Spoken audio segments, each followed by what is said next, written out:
నాయుడుపేటలో సిద్ధం మహాసభ ముగించుకున్న తర్వాత అక్కడ బయలుదేరి సాయంకాలం గౌరవ ముఖ్యమంత్రి వర్యులు శ్రీ జగన్మోహన్ రెడ్డి గారు నెల్లూరు జిల్లాలో ప్రవేశించడం జరుగుతుంది.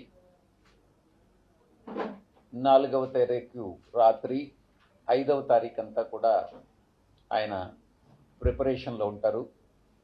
అంటే ఒక 4 రోజులకి ఒకసారి మొత్తం ఆ 4 రోజులు జరిగినటువంటి మీటింగులకు సంబంధించి సమీక్ష, రాబోయేటటువంటి 4 రోజులు ఏ రకంగా మీటింగ్స్, స్పందన, ఆ యొక్క సమీక్ష, అంటే 4 రోజులకు ఒకసారి ఈ సమీక్షా సమావేశాలు జరుగుతాయి. అందువల్ల 5వ తారీఖు పూర్తిగా ఎక్కడా పబ్లిక్ మీటింగ్ లేకుండా సమీక్షలు నిర్వహించుకోవడం జరుగుతుంది. 6వ తారీఖు ఉదయం 9:30 నుంచి కార్యక్రమం ప్రారంభమవుతుంది. ఉదయం 9:30 నుంచి అంటే సాధారణంగా జరిగేదానికన్నా భిన్నంగా ఇప్పటి వరకు కూడా మీటింగ్స్ ఎక్కడెక్కడైతే పెట్టామో ఆ మీటింగ్స్ అన్నీ కూడా ఒక ఇంటరాక్టివ్ సెషన్ అన్నటువంటిది ఉండేది. అంటే ఎవరైతే ప్రశ్నలు అడగాలనుకుంటారో వాళ్ళు ప్రశ్నలు అడిగేవాళ్ళు, దానికి గౌరవ ముఖ్యమంత్రి వర్యులు జవాబు చెప్పేవారు.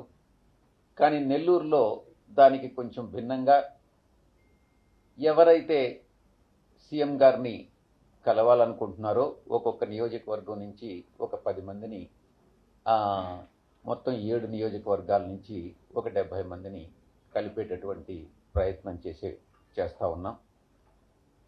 7+1 సర్వేపల్లి నియోజకవర్గం, కాకాని గోవర్ధన్ రెడ్డి అన్న గారి నియోజకవర్గం కూడా దీనిలో కలపడం జరిగింది.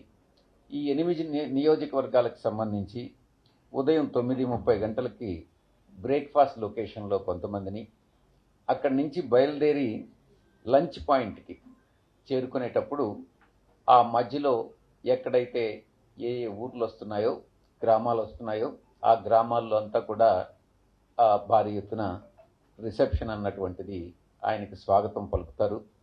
ఆ స్వాగతం పాయింట్స్లో ఆయన దిగి వాళ్ళని విష్ చేయడం కూడా జరుగుతుంది. అక్కడ హారతులు ఇవ్వడం, ఇలాంటివన్నీ కూడా కార్యక్రమాలు జరుగుతాయి. ఆ తర్వాత లంచ్ పాయింట్లో 2 గంటలకి కొంతమందిని కల్పించడం జరుగుతుంది. అక్కడక్కడ ఆయా నియోజకవర్గాల్లో దగ్గరుండే వాళ్ళందరినీ కొంతమంది బ్రేక్ఫాస్ట్ పాయింట్లో, కొంతమందిని లంచ్ పాయింట్స్లో, అలా మొత్తం ఒక 70-80 మందిని కల్పించేటటువంటి ప్రయత్నం చేస్తాం. ఆ తర్వాత లంచ్ పాయింట్ అయిన తర్వాత నేరుగా ఆ పబ్లిక్ మీటింగ్, అంటే సిద్ధం మహాసభ జరిగేటటువంటి ప్రాంతం అది కావలి అవుట్స్కట్స్లో వస్తుంది. వెంగయ్య గారి పాళెం దగ్గర. మొత్తం సిద్ధం మహాసభకి గతంలో మనం బాపట్లలో మనం అద్దంకి నియోజకవర్గంలో సిద్ధం మహాసభలు నిర్వహించుకున్నాం.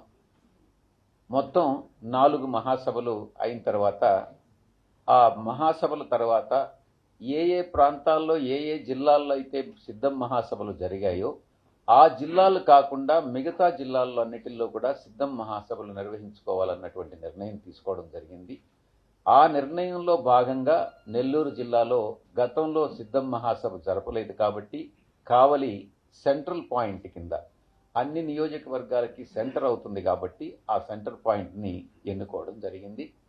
అక్కడ సెంటర్ పాయింట్కి గౌరవ ముఖ్యమంత్రి వర్యులు ఆ సెంటర్ పాయింట్కి విచ్చేసి 4 గంటలకంతా ఆయన రావడం జరుగుతుంది.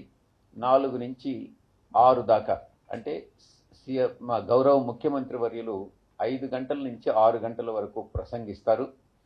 6 గంటలకి సభ ముగుస్తుంది.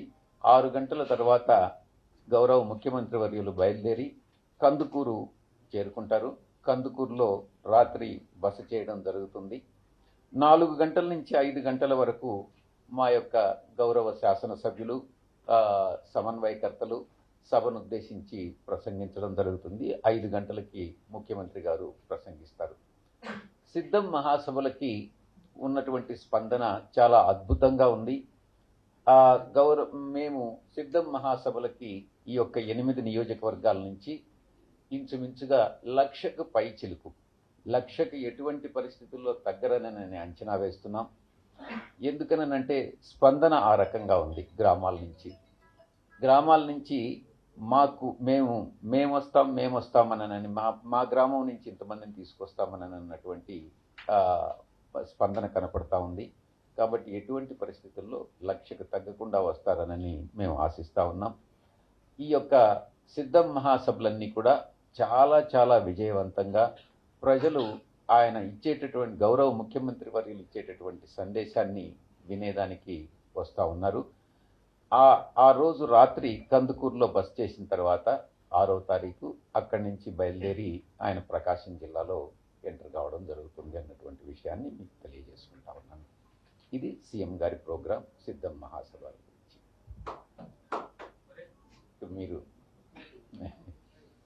మీరు ఏదైనా సందేహాలు ఉంటే ప్రశ్నలు ఉంటే అడగచ్చు.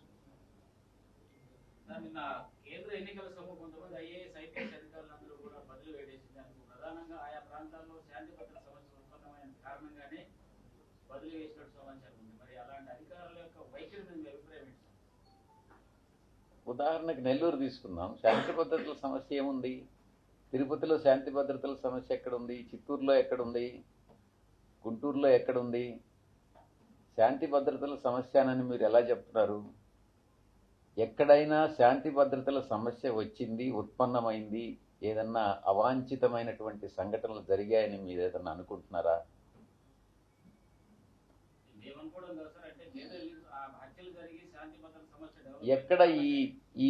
ఎక్కడ హత్యలు జరిగాయి మీరే చెప్పండి. ఆరోపణ చేయడం కాదు కదా. విలేకరణ తర్వాత మీరు ప్రశ్నించే ముందు ఆధారాలతో కూడా ప్రశ్నించాలి. ఎక్కడ హత్యలు జరిగాయి? ఎవరు మీరు ఒకసారి ఎవరు అడిగింది? ఎక్కడ జరిగాయి రమేష్ బాబు? ఎక్కడ? గుంటూరు స్పెసిఫిక్గా చెప్పు, నాకు తెలియకుండా ఎక్కడ జరిగింది చెప్పు. నువ్వు రమేష్ బాబు నువ్వు అడిగిన దానికి స్ట్రైట్గా చెప్పుమ్మా. నువ్వు ఎక్కడ హత్య జరిగింది? నువ్వు చెప్తున్నావు కదా హత్య జరిగిందనని. ఎవరు హత్య కాబడ్డారు? ఎవరు హత్య చేశారు? ఎక్కడ శాంతి భద్రతలకు భంగం కలిగాయి? ఏంది? ఎక్కడ శాంతి భద్రతలు అన్నవి ఎక్కడ భంగం కలిగాయి? ఒక ఇన్సిడెంట్ చెప్పు. నువ్వు కానీ చెప్పకుండా ఉంటే నేను సివి రావు గారిని అడుగుతాను. నేను మీ విలేకరు ఇలా అన్నారు, రావు గారు, విశ్వేశ్వరరావు గారు, దీని గురించి మీరేం చెప్తారని నేను అడగాల్సి వస్తుంది.